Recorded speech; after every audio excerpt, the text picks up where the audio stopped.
En las últimas décadas, los científicos por el mundo han realizado descubrimientos que claramente muestran que un diseñador inteligente es el responsable de la creación del universo. Muchos creen que todo el universo comenzó a existir de la nada por casualidad, pero si se piensa en ello, la nada no pudo traer a la existencia al universo porque la nada nada produce. Todo lo que empieza a existir debe tener una causa. Sin embargo, muchos creen que no sería tan difícil conseguir un sistema solar como el nuestro, con un planeta apto para la vida, como la Tierra. No obstante, muchos científicos disienten, y ellos han introducido evidencia abrumadora para fundamentar su posición. Por ejemplo, hay muchas fuerzas en el universo que están precisamente balanceadas para hacer cosas como mantener unida la materia. Sin estas fuerzas, las galaxias, los planetas y las estrellas nunca se hubieran formado. Se han observado que muchas estrellas se agrandan y se contraen de manera significativa. En un año, un resplandor puede ser muy fuerte y luego muy tenue. Sin embargo, afortunadamente nuestro Sol tiene una increíble estabilidad. Él no se agranda ni se contrae de manera significativa como lo hacen muchas otras estrellas. Si nuestro Sol lo hiciere, la vida en la Tierra sería catastrófica. Algunas estrellas de hecho sí explotan violentamente en una supernova. Los escombros de estas explosiones se llaman restos de supernova. Según muchos evolucionistas, estos escombros deberían ser visibles con telescopios por millones de años.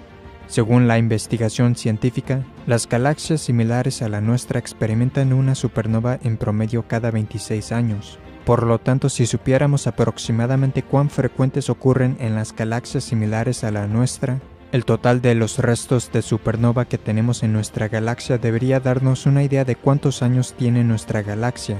En la búsqueda por los restos de supernova en nuestra galaxia de la Vía Láctea, los astrónomos han descubierto un total de solo aproximadamente 250.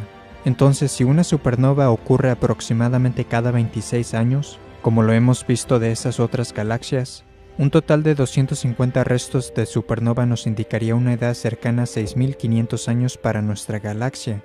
Eso es casi semejante a la indicación de la Biblia sobre cuánto tiempo ha existido nuestro mundo.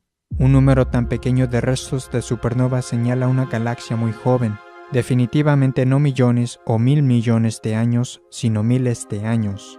Para decirlo de otra manera, si los evolucionistas tuviesen razón sobre la edad de la Tierra, entonces veríamos miles y miles de restos de supernova en nuestra galaxia, y no aproximadamente 250. Para que podamos existir en la Tierra, nuestro Sol debía ser una estrella con la masa exacta y temperatura correcta, ni muy caliente ni muy fría. Nuestro Sol genera una cantidad perfecta de energía para la vida en la Tierra. El Sol libera más energía en un segundo que lo que la humanidad haya producido en toda su historia. Si pudiéramos sentir una baja de la energía del Sol por tan solo un pequeño porcentaje, todos los océanos se congelarían. La Tierra está a la distancia correcta del Sol. Si la Tierra estuviera un poco más cerca al Sol o un poco más alejada, o sería demasiado caliente o demasiado fría para que la vida exista. Además, el tamaño de la Tierra es correcto, ni muy grande ni muy pequeña. También afortunadamente tenemos la Luna de un tamaño correcto, la principal responsable para regular las mareas de la Tierra. Estos son solo unos pocos ejemplos de una lista larga de factores que necesitan ser justamente los correctos, ambos a nivel cósmico y a nivel local de la Tierra, para tener una Tierra que pueda sustentar la vida. En muchos casos, si se alteran incluso levemente estos factores precisamente equilibrados, la vida sería imposible en la Tierra. Muchas formas diferentes de vida en la Tierra son completamente dependientes entre sí. Ejemplos de ello serían los insectos y las plantas, tales como las abejas y las plantas con polen. Si las plantas o las abejas evolucionaran una antes que la otra, ellas nunca hubieran sobrevivido. Por lo tanto, las dos tuvieron que comenzar a existir al mismo tiempo. Las cuencas oceánicas y la atmósfera de la Tierra tienen justamente la correcta y equilibrada mezcla de gases. Si estos gases cambiaran de cualquier manera, la vida animal y vegetal en la Tierra moriría. Los evolucionistas no tienen ninguna explicación del por qué la Tierra, a diferencia de otros planetas, tiene una increíble cantidad de agua. También tenemos un planeta que es rico en oxígeno. Si nuestro actual nivel de oxígeno de 21% fuera unos porcentajes más, nuestra atmósfera podría llegar a ser totalmente inestable y explosiva. La Tierra tiene un campo magnético, sin el cual el viento solar arrasaría nuestra atmósfera. La atmósfera de la Tierra bloquea la luz solar dañina, mientras que al mismo tiempo permite la luz que es útil para la vida. Las plantas requieren de grandes cantidades de luz solar para existir, y la luz del sol es de lejos la fuente más rica para que un ser humano consiga la vitamina D. Cuando la luz solar toca la piel, el cuerpo produce la vitamina D. Una falta de vitamina D ha estado directamente relacionada con muchos problemas de salud. También ocurre que la atmósfera de la Tierra es transparente. La conveniencia de esto es que nos permite ver a los otros planetas, estrellas y cosas tales como los eclipses. Un eclipse solar total solo es posible porque el Sol es 400 veces más grande que la Luna y está aproximadamente 400 veces más lejos de la Tierra. El resultado es que durante un eclipse solar total visto desde la Tierra, el Sol y la Luna se ven del mismo tamaño, creando una coincidencia perfecta. Y a estos eclipses totales de Sol se debe el que hayamos podido hacer descubrimientos científicos que de otro modo nunca se podrían haber hecho. Los evolucionistas creen que el Sol, la Tierra y la Luna se formaron cuando nuestro sistema solar empezó a existir aproximadamente hace 4,5 mil millones de años, pero cada año la Luna se está alejando más y más de la Tierra, por lo que si la Luna estuviese demasiado lejos o muy cerca de la Tierra en el momento en que los humanos existieron, los observadores en la Tierra nunca hubieran visto el evento de un eclipse total de Sol. Por tanto, según los evolucionistas, el espectáculo increíble de un eclipse total de Sol solo podría ser visto en un breve periodo de tiempo en la existencia del sistema solar. ¿No es interesante que la humanidad haya comenzado a existir en la Tierra durante el mismo periodo de tiempo cuando podemos presenciar el evento de un eclipse total de Sol? Otro problema mayor para los evolucionistas es que la Luna habría estado demasiado cerca de la Tierra en el pasado.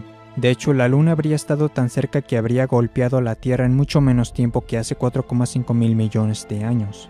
Los evolucionistas afirman que nuestro sistema solar surgió de una nube de un remolino de polvo. Por lo tanto, la composición de los distintos planetas y su temperatura deberían ser similares entre sí, pero no lo son. Aquellos que adhieren a la teoría del Big Bang en realidad creen que toda la materia en el universo estaba originalmente concentrada en algo más pequeño que la cabeza de un alfiler. Luego explotó, se expandió y salió el sistema ordenado de cosas que vemos hoy. Sin embargo, hay grandes problemas con la teoría del Big Bang. En primer lugar, si toda la masa del universo está concentrada en algo mucho más pequeño que la cabeza de un alfiler, entonces habría tanta gravedad en ella de modo que nada se escaparía. En segundo lugar, las explosiones no producen el orden, sino que lo destruyen, por lo que sería imposible que de una explosión surgiera un sinnúmero de cosas ordenadas.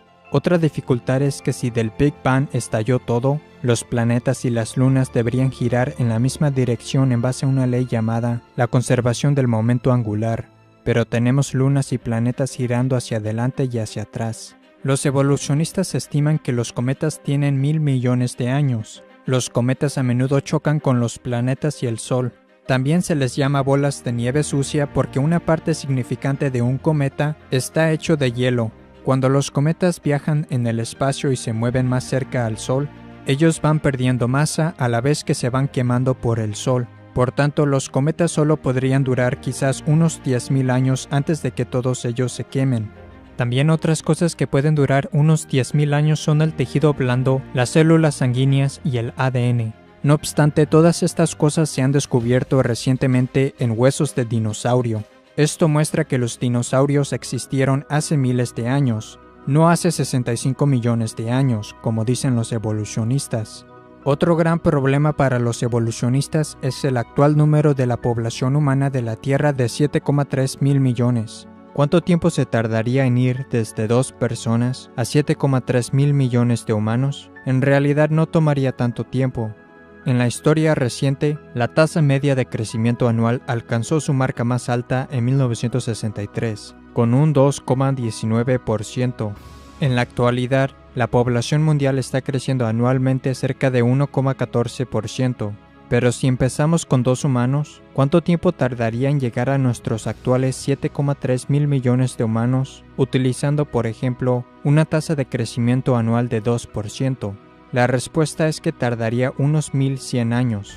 Como los evolucionistas creen que hemos estado en la Tierra significativamente más que 1100 años, ¿por qué no tenemos un número mucho más elevado de personas en la Tierra?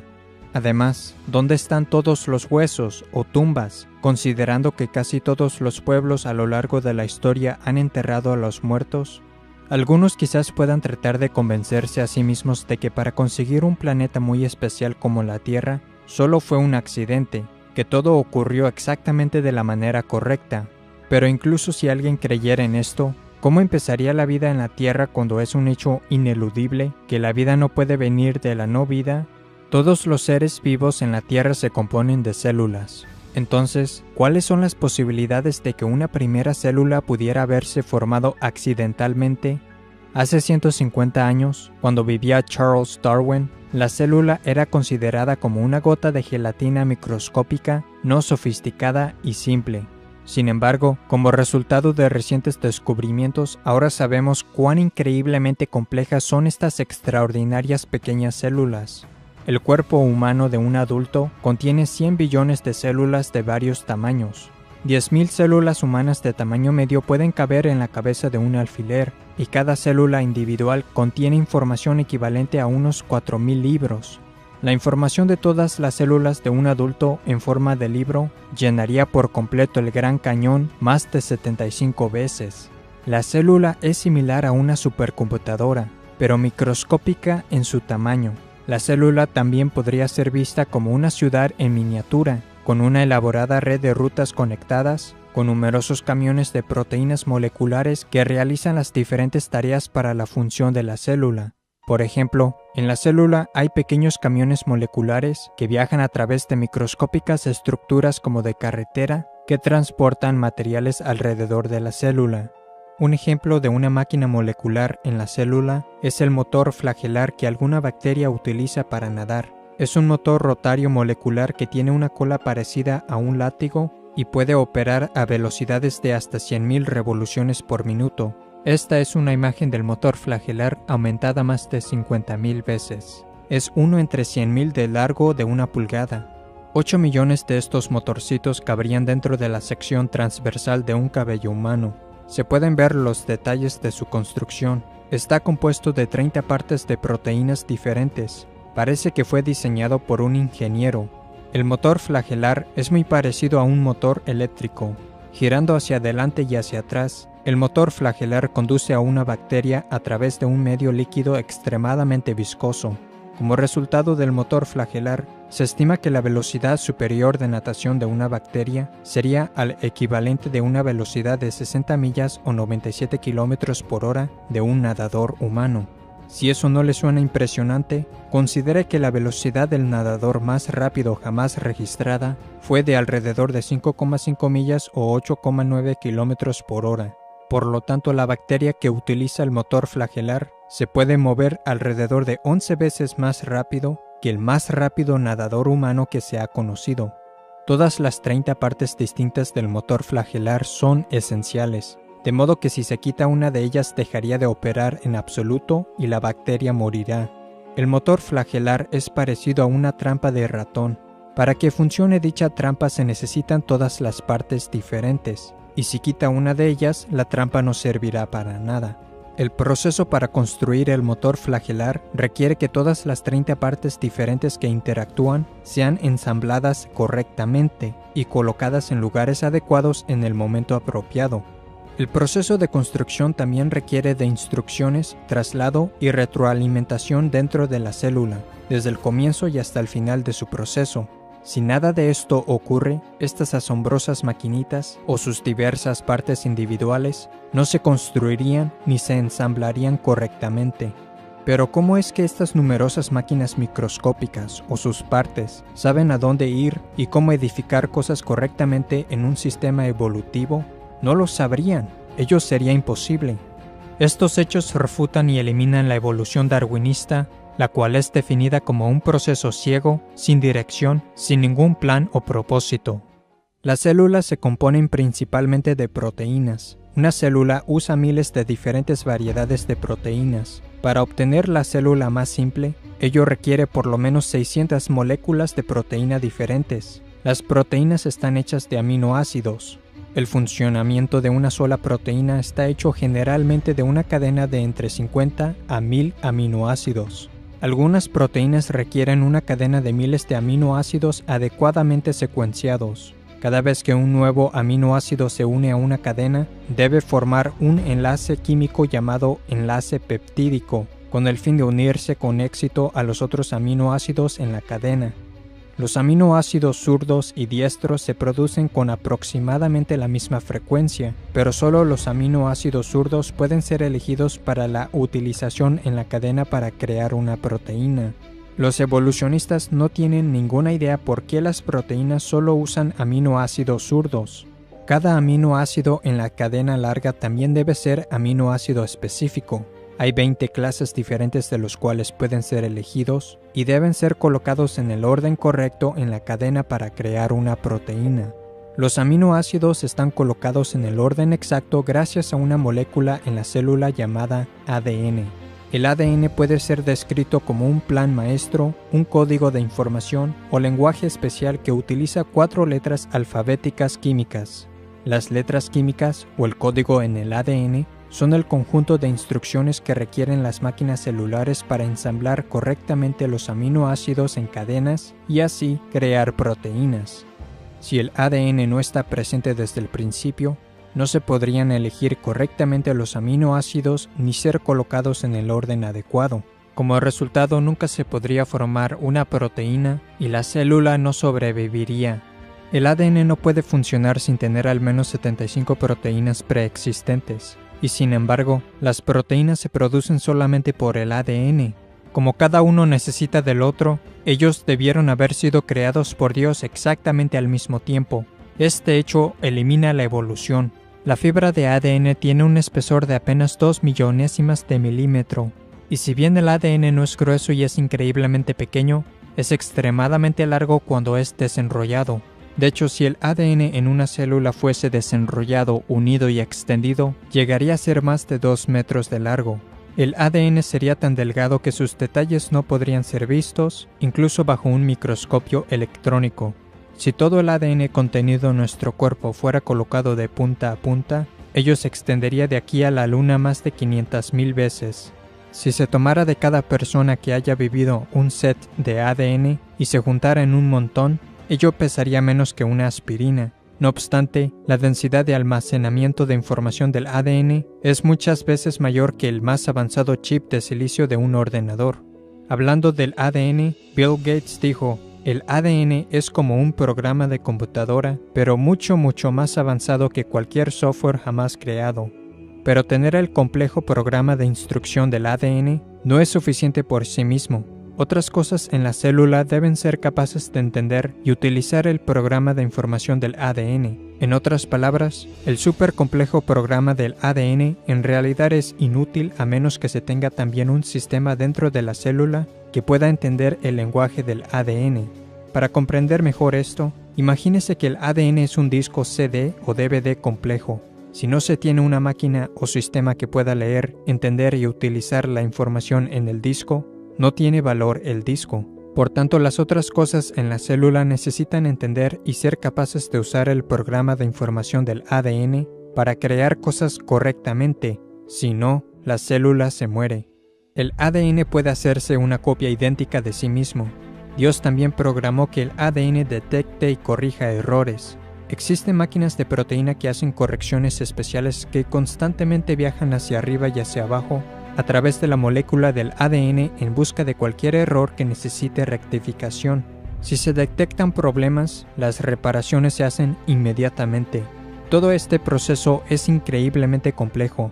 La información contenida en el ADN demuestra que la vida no solo consiste de la materia y la energía, también contiene información. La información solo puede venir de una fuente inteligente que puso la información allí.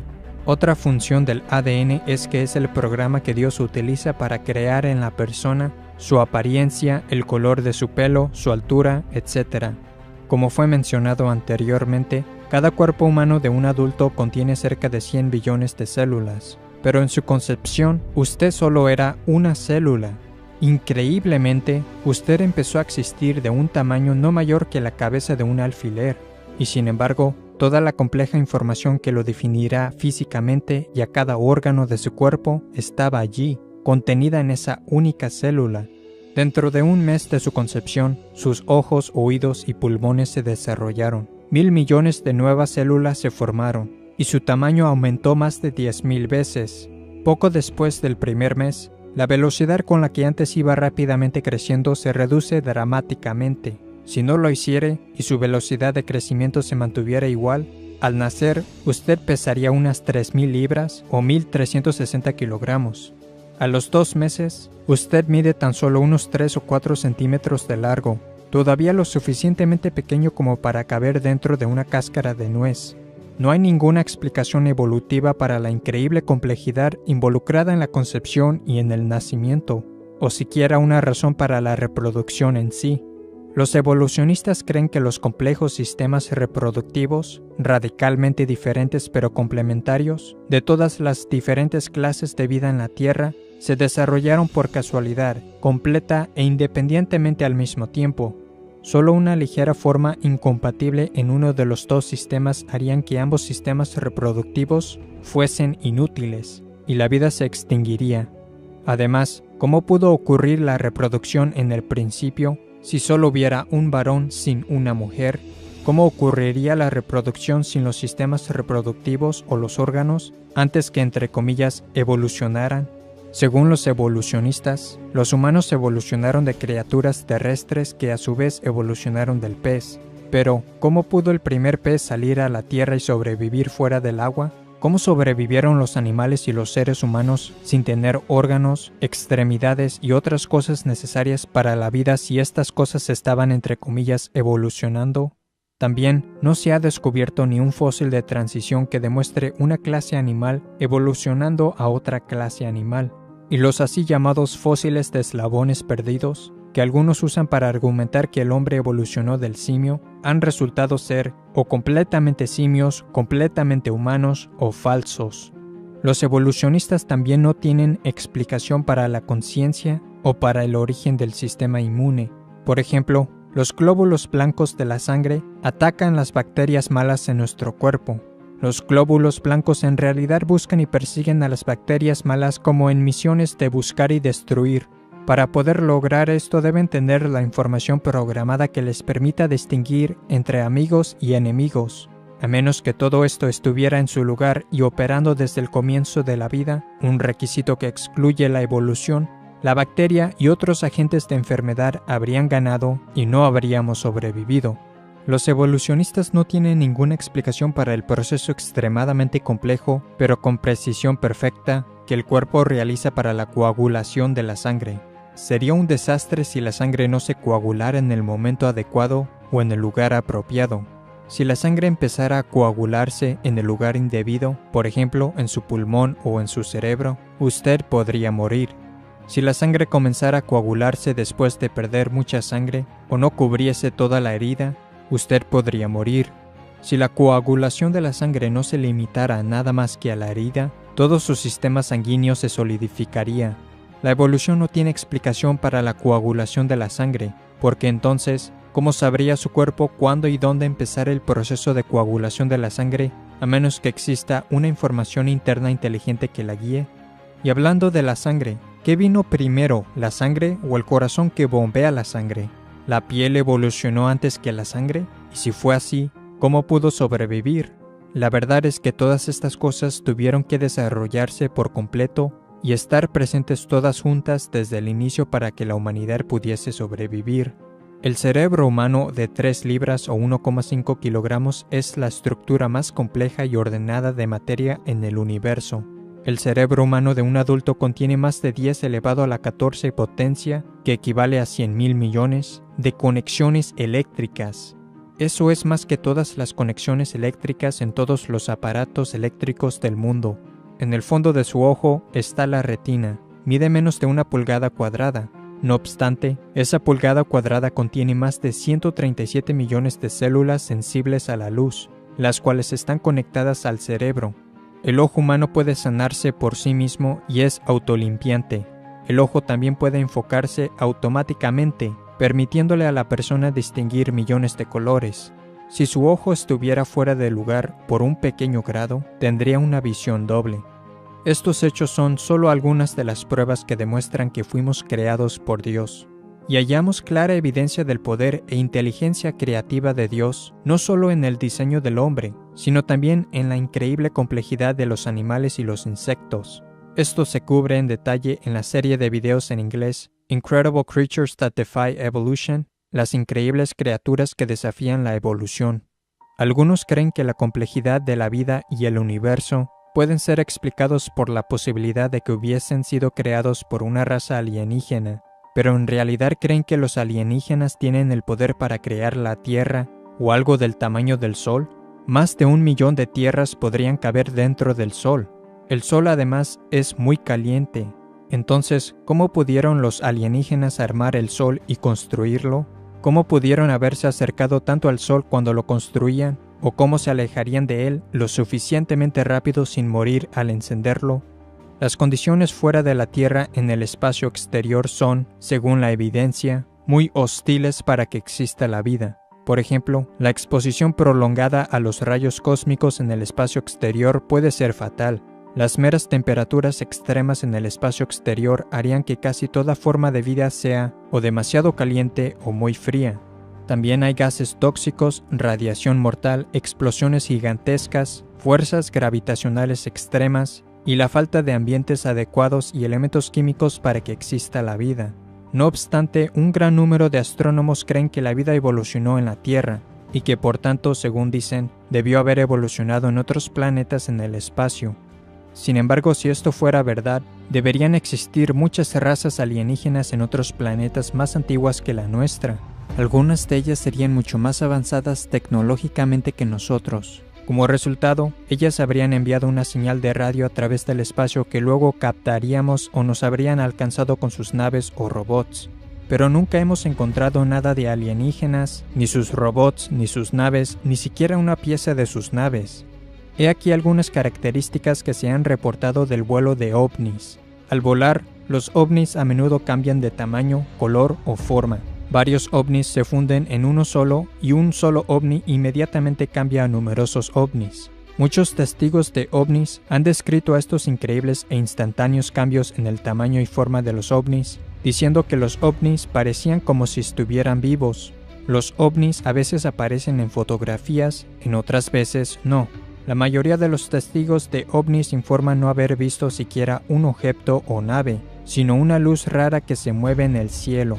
Algunos ovnis aparecen y desaparecen repentinamente justo enfrente de las personas y también pasan a través de la Tierra o los objetos físicos. Este tipo de comportamiento significa que los ovnis no podrían ser del mundo material, sino que tendría que ser de algún tipo de fenómeno espiritual. Basado en la actividad observada de los ovnis, muchos de los mayores investigadores de ovnis en el mundo ya no creen que los ovnis puedan ser del mundo material. También la mayoría de los supuestos abducidos por ovnis solo pueden entre comillas recordar sus entre comillas experiencias después de ser puestos bajo hipnosis, demostrando que sus supuestas experiencias con alienígenas no eran reales. Estas cosas son tratadas en más detalle en mi libro UFOs, Demonic Activity and Elaborate Hoaxes Meant to Deceive Mankind. OVNIs, actividad demoníaca y mentiras elaboradas que pretenden engañar a la humanidad.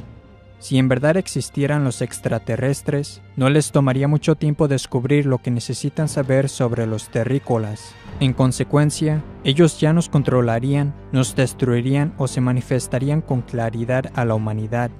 La organización SETI, acrónimo del inglés Search for Extraterrestrial Intelligence, búsqueda de inteligencia extraterrestre, ha explorado los cielos durante décadas en busca de vida inteligente, pero nunca han recogido ni una señal del espacio exterior que indique que existe una raza alienígena. Los que buscan a los extraterrestres han dicho que si recogieran tan solo una señal compleja, ello probaría que una inteligencia debió haberla producido. Pero, ¿por qué no se aplican las mismas normas y se emplea el mismo proceso de pensamiento con el ADN? Si lo hicieran, se darían cuenta que la compleja información en el ADN demuestra que una inteligencia la puso allí, porque donde quiera que se encuentre información compleja, siempre se remonta a una inteligencia. Un libro que mejor refuta la teoría de la evolución desde todos los aspectos de la ciencia y que también presenta la evidencia científica de un diluvio universal es el libro inglés del Dr. Walt Brown, In the Beginning. Otro interesante DVD es Unlocking the Mystery of Life, la clave del misterio de la vida.